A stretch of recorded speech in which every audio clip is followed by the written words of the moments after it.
અચ્છા, ક્યારે વિચાર્યું છે કે અરીસામાં આપણું પ્રતિબિંબ ક્યાં દેખાશે, કેવું લાગશે કે પછી કેટલું મોટું દેખાશે? શું આ બધું આપણે ગણિતથી જાણી શકીએ? જી હા, બિલકુલ. આજે આપણે વિજ્ઞાનના એ જ જાદુઈ સૂત્રોને એટલે કે અરીસાનું સૂત્ર અને મોટવણીને એકદમ સરળ રીતે સમજવાના છીએ.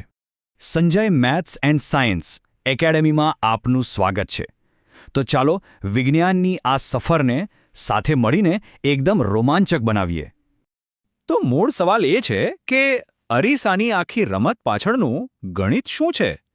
મને ખબર છે આ સૂત્રો અને આંકડાઓ જોઈને ક્યારેક થોડો ડર લાગી શકે, પણ જરાય ચિંતા ના કરતા. આપણે આને એટલું સરળ બનાવી દઈશું ને કે એવું જ લાગશે કે આ તો સાવ સહેલું છે. ઓકે, તો આપણે આ 5 સ્ટેપમાં આગળ વધીશું. સૌથી પહેલા માપવાના નિયમો સમજીશું, પછી અરીસાના મુખ્ય સૂત્ર પર આવીશું. એ પછી જોઈશું કે આ મોટવણી શું છે અને તેનો સાચો મતલબ શું થાય છે. અને છેલ્લે બધું જ ફટાફટ રિવાઇઝ કરી લઈશું. તો તૈયાર છો? ચાલો શરૂ કરીએ.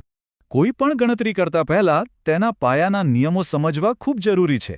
આને કહેવાય છે કાર્ટેઝિયન સંજ્ઞા પદ્ધતિ. સાચું કહું તો જો આને બરાબર સમજી લીધું તો સમજી લો કે અડધી ગેમ તો ત્યાં જીતી ગયા. ચાલો આ 4 નિયમોને એકદમ ધ્યાનથી સમજીએ. નિયમ નંબર 1, વસ્તુને હંમેશા અરીસાની ડાબી બાજુ જ મૂકવાની. નિયમ નંબર 2, દરેક અંતર અરીસાના કેન્દ્ર એટલે કે ધ્રુવથી મપાશે. એ આપણો 0 પોઈન્ટ છે. નિયમ નંબર 3, ધ્રુવથી જમણી બાજુ જઈએ તો અંતર પોઝિટિવ અને ડાબી બાજુ જઈએ તો નેગેટિવ. અને છેલ્લો નિયમ, મુખ્ય અક્ષથી ઉપરની ઊંચાઈ હંમેશા પોઝિટિવ અને નીચેની ઊંચાઈ નેગેટિવ. બસ આટલું જ છે. હજુ પણ આ નિયમો યાદ રાખવા અઘરા લાગે છે? તો એક સિમ્પલ ટ્રીક આપું. બસ એટલું વિચારો કે જાણે ગ્રાફ પેપરનું સેન્ટર પેલું 0,0 હોય ને, એને ઉઠાવીને અરીસાના ધ્રુવ પર મૂકી દીધું છે. જમણી બાજુ પ્લસ, ડાબી બાજુ માઇનસ, ઉપર પ્લસ, નીચે માઇનસ. જુઓ કેટલું સહેલું છે. સરસ. હવે જ્યારે આપણે નિયમો જાણી ગયા છીએ તો ચાલો એ મુખ્ય સૂત્ર તરફ જઈએ જે વસ્તુ, પ્રતિબિંબ અને અરીસા વચ્ચેનો સંબંધ બતાવે છે. આ જ તો આખા ખેલનો હીરો છે. અને આ રહ્યું એ જ જાદુઈ સૂત્ર. દેખાવમાં સાવ સરળ પણ છે ખૂબ જ પાવરફુલ.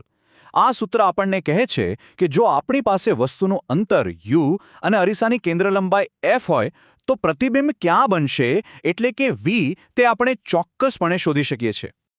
આ સૂત્રની સૌથી મોટી ખાસિયત શું છે ખબર છે?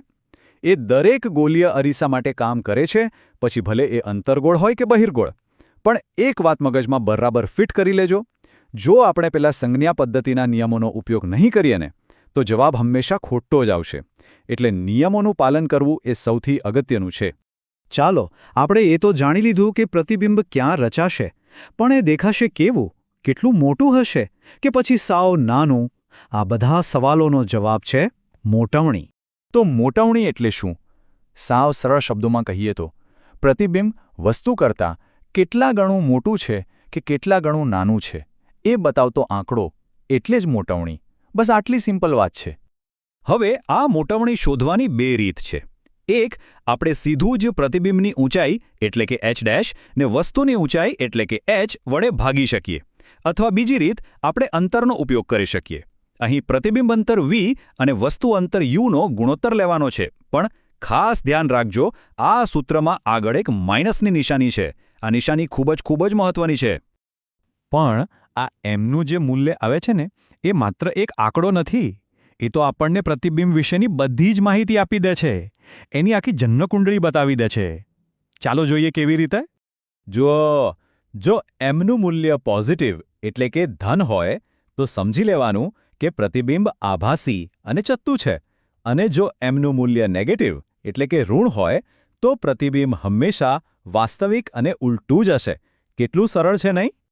અને હવે કદની વાત. જો એમનું મૂલ્ય એની નિશાનીને ભૂલી જાઓ, માત્ર આંકડો, જો એ 1 કરતાં મોટું હોય તો પ્રતિબિંબ મોટું છે.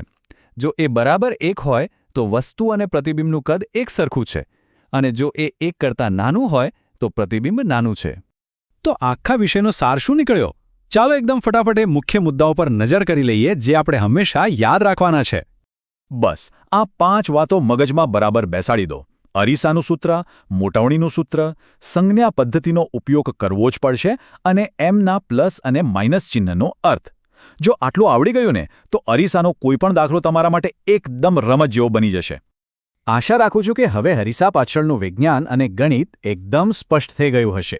જો આ સમજૂતી ગમી હોય તો સંજય મેથ્સ એન્ડ સાયન્સ એકેડમીને લાઇક અને શેર જરૂર કરજો. વિજ્ઞાનના આવા જ વધુ રહસ્યોને સરળતાથી ઉકેલવા માટે અમારી સાથે જોડાયેલા રહો.